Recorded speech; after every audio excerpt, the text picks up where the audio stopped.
नमस्कार दोस्तों, आपका अपने चैनल टॉप स्टडी जीएस पर स्वागत है। आज की इस वीडियो में हम हिंदी से संबंधित मोस्ट इम्पॉर्टेंट क्वेश्चन को करने वाले हैं।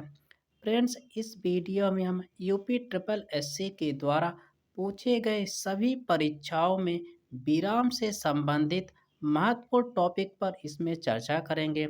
तो आप लोग इस वीडियो में शुरू से लेकर लास्ट तक बने रहिए ताकि कम से कम समय में अधिक से अधिक प्रश्नों को कवर किया जा सके, जिससे आपका रिवीजन भी आसानी से हो सके।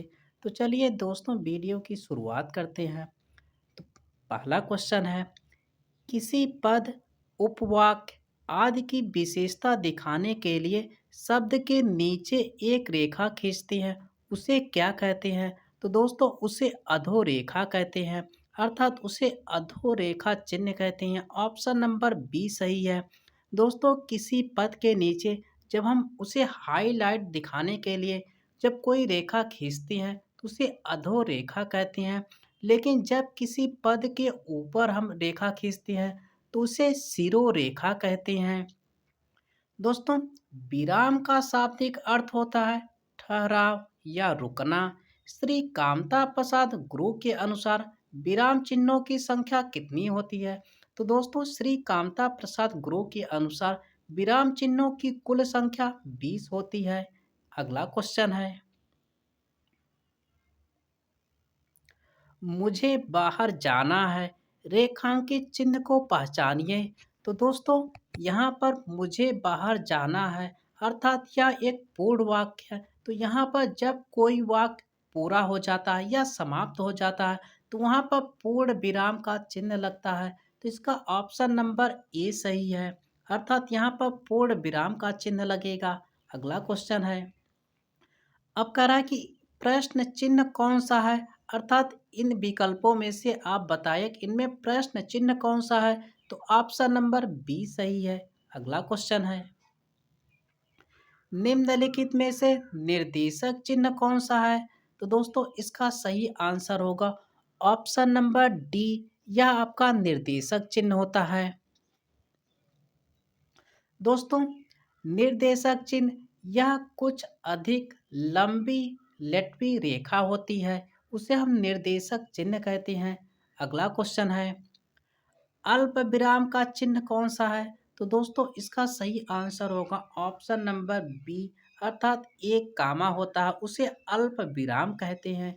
अगला क्वेश्चन है, निम्नलिखित चिन्हों में से पूर्ण विराम चिन्ह को पहचानिए।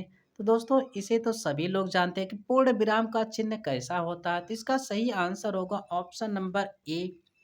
अगला क्वेश्चन है, निम्नलिखित चिन्हों में से पूर्ण विराम को पहचानिए। तो इसका सही आंसर होगा ऑप्शन नंबर ए। अगला क्वेश्चन है, ट्रिपल एक्स रेखांकित चिन्ह कौन सा है, अर्थात यह किसका सूचक होता है? यह लोप सूचक चिन्ह होता है। ऑप्शन नंबर ए सही है।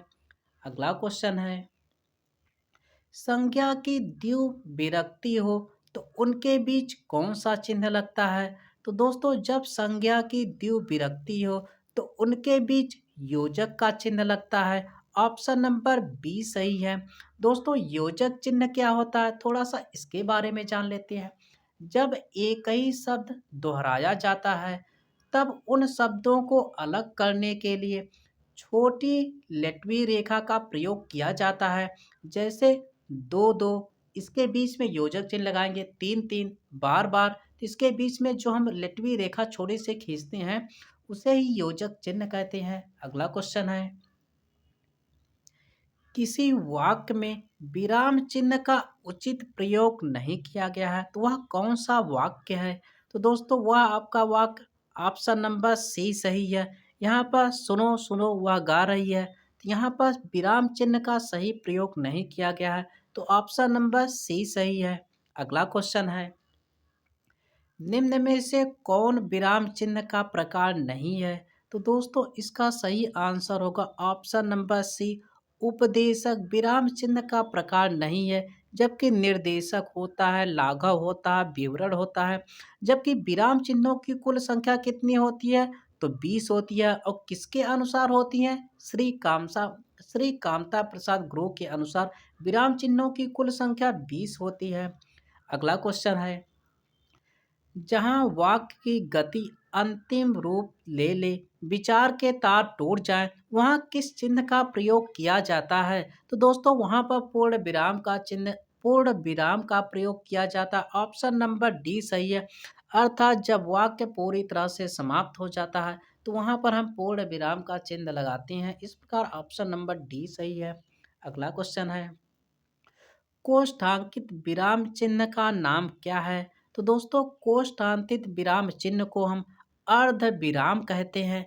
अर्ध विराम क्या होता है? एक कामा होता है, उसके ऊपर एक बिंदी लगी होती है, उसी को अर्ध विराम कहते हैं। अगला क्वेश्चन है, तो दोस्तों यहाँ पर आपका बराबर का निशान लगा है।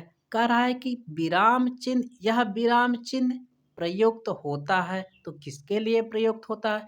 जब तुल्यता दिखाना हो, कहीं पर बराबर दिखाना हो, समानता दिखाना हो, तो वहाँ पर यह बराबर का चिन्ह लगता है। अर्थात यह किसका सूचक है? यह तुल्यता सूचक चिन्ह है। ऑप्शन नंबर बी सही है। अगला क्वेश्चन है, विराम चिन्ह प्रयुक्त होता है, तो दोस्तों कह रहा है कि विराम चिन्ह प्रयुक्त होता है, तो ऑप्शन नंबर डी सही है, संयोजक चिन्ह। दोस्तों कह रहा है कि विराम चिन्ह प्रयुक्त होता है तो संयोजक चिन्ह में। अगला क्वेश्चन है, विराम का अर्थ क्या होता है? तो दोस्तों विराम का अर्थ ठहरना या रुकना होता है, तो ऑप्शन नंबर बी सही है। अगला क्वेश्चन है, वेरी इंपॉर्टेंट है। कह रहा है कि श्री कामता प्रसाद गुरु जी के अनुसार विराम चिन्हों को किस भाषा से लिया हुआ माना जाता है? इसे आप लोग याद रखेंगे, वेरी इंपॉर्टेंट है। तो दोस्तों श्री कामता प्रसाद गुरु जी के अनुसार विराम चिन्हों को किस भाषा से लिया हुआ माना जाता है? तो अंग्रेजी भाषा से लिया हुआ माना जाता है। ऑप्शन नंबर बी सही है। जबकि श्री कामता प्रसाद गुरु के अनुसार विराम चिन्हों की कुल संख्या 20 होती है। अगला क्वेश्चन है, श्री कामता प्रसाद गुरु जी के अनुसार विराम चिन्हों की संख्या कितनी होती है? तो ऑप्शन नंबर ए सही है। तो विराम चिन्हों की संख्या कुल 20 होती है। अगला क्वेश्चन है, अल्प विराम चिन्ह को पहचानिए। तो दोस्तों केवल एक कामा लगा होता, उसी को अल्प विराम कहते हैं। लेकिन जब एक कामा के ऊपर एक बिंदी लगी होती है तो उसे अर्ध विराम कहते हैं। अगला क्वेश्चन है, आशीष, राहुल, राजा, शुक्ल और वैभव अपने कार्य में संलग्न है। कह इस वाक्य में उचित विराम चिन्ह कौन सा लगेगा? तो दोस्तों यहाँ पर अल्प विराम लगेगा। वाक्यों को अलग करें, जब संज्ञा का बार बार प्रयोग हो रहा है, जैसे आशीष, राहुल, एक क्या है? व्यक्तिवाचक संज्ञा। तो इन्हें अलग करने के लिए अल्प विराम का प्रयोग किया जाएगा। ऑप्शन नंबर ए सही है। अब कहा भी दिया कि जहाँ एक ही व्याकरणिक कोटि के कई शब्द आए और उनके बीच में संयोजक जैसे और, व इत्यादि ना हो, तो वहाँ पर अल्प विराम चिन्ह का प्रयोग किया जाता है। दोस्तों यदि हमारा यह प्रयास आपके लिए अच्छा लग रहा हो तो चैनल को लाइक और सब्सक्राइब कर लीजिए। बढ़ते हैं नेक्स्ट क्वेश्चन की ओर। आनंद घर आया, थोड़ी देर रुका और चला गया, इस वाक्य में उचित विराम चिन्ह कौन सा लगेगा? तो दोस्तों यहाँ पर ऑप्शन नंबर ए सही है, अल्प विराम का चिन्ह लगेगा। कह रहा है कि जहाँ दो से अधिक वाक्यांश आए पर उनके बीच संयोजक कोई ना हो तो अल्प विराम चिन्ह का प्रयोग होता है। जैसे आनंद घर आया, अल्प विराम, थोड़ी देर रुका और चला गया, तो यह आपका ऑप्शन सही है। अगला क्वेश्चन है, मैं कृष्ण के घर पहुंचा परंतु वह नहीं मिला, इस वाक्य में कौन सा विराम चिन्ह लगेगा? तो दोस्तों यहाँ पर आपका ऑप्शन नंबर सी सही है, अल्प विराम का चिन्ह लगेगा। अब देखिए इसके विस्तृत में थोड़ी व्याख्या देख लेते हैं। वाक्य में प्रयुक्त होने वाले अव्ययों जैसे किंतु, परंतु, पर, लेकिन भी आदि के पहले अल्प विराम लगता है। जैसे मैं कृष्ण के घर पहुंचा, परंतु, परंतु क्या है? अव्यय, तो इसके पहले क्या लगा है? अल्प विराम लगा है। परंतु वह नहीं मिला, इस प्रकार ऑप्शन नंबर सी सही हो जाएगा। अगला क्वेश्चन है, समानाधिकरण शब्दों के मध्य में किस विराम चिन्ह का प्रयोग होता है? तो दोस्तों इसका सही आंसर होगा ऑप्शन नंबर बी, अर्थात अल्प विराम का प्रयोग होगा। जैसे देश के प्रधानमंत्री श्री नरेंद्र मोदी गणतंत्र दिवस के अवसर पर देश को बधाई दी है, तो यहाँ पर जैसे देश के प्रधानमंत्री, तो यहाँ पर आपका अल्प विराम लगेगा। अगला क्वेश्चन है, वाक्य में जब एक ही प्रकार की कई संज्ञाएं आए तो उनके बीच किस प्रकार का विराम चिन्ह लगता है? तो दोस्तों वहाँ पर अल्प विराम का चिन्ह लगता है, अर्थात एक कामा का प्रयोग किया जाता है। ऑप्शन नंबर बी सही है। छंदों में एक चरण की समाप्ति पर किस विराम चिन्ह का प्रयोग होता है? तो दोस्तों वहाँ पर भी अल्प विराम का प्रयोग होता है। रामू जो बड़ा अच्छा खिलाड़ी है, कल उसकी टांग टूट गई। वाक्य में उचित विराम का प्रयोग करें। तो दोस्तों यहाँ पर अल्प विराम का प्रयोग होगा। जैसे उपवाक्यों के पूर्व और पश्चात भी अल्प विराम लगता है। जैसे रामू जो बड़ा अच्छा खिलाड़ी है, अल्प विराम, कल उसकी टांग टूट गई। तो इस तरह से आपका वाक्य होगा। अगला क्वेश्चन है, जाना है तो जल्दी जाओ, वाक्य में उचित विराम चिन्ह का प्रयोग करें। तो दोस्तों इसका सही आंसर होगा ऑप्शन नंबर ए सही है, अर्थात यहाँ पर अल्प विराम का चिन्ह प्रयोग होगा। जाना है तो वहाँ पर अल्प विराम आ जाएगा, उसके बाद तो जल्दी जाओ, तो आपका इस तरह से वाक्य होगा। अगला क्वेश्चन है, हाँ मेरा कल्याण करो, वाक्य में उचित विराम का प्रयोग करें। तो दोस्तों माँ, यहाँ पर माँ है, उसके बाद तुरंत अल्प विराम का चिन्ह लगेगा, उसके बाद मेरा कल्याण करो, इस तरह से वाक्य होगा।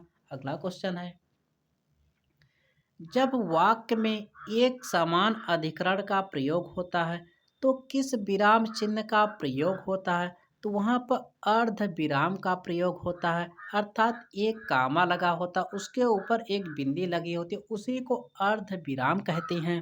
अगला क्वेश्चन है,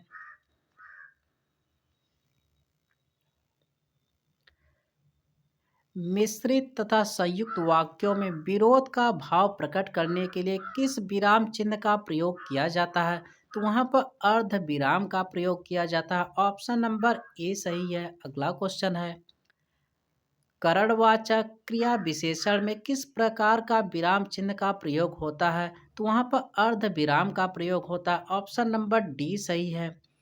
अगला क्वेश्चन है, पूर्ण विराम का प्रयोग किया जाता है। तो दोस्तों पूर्ण विराम का प्रयोग कहाँ पर किया जाता है?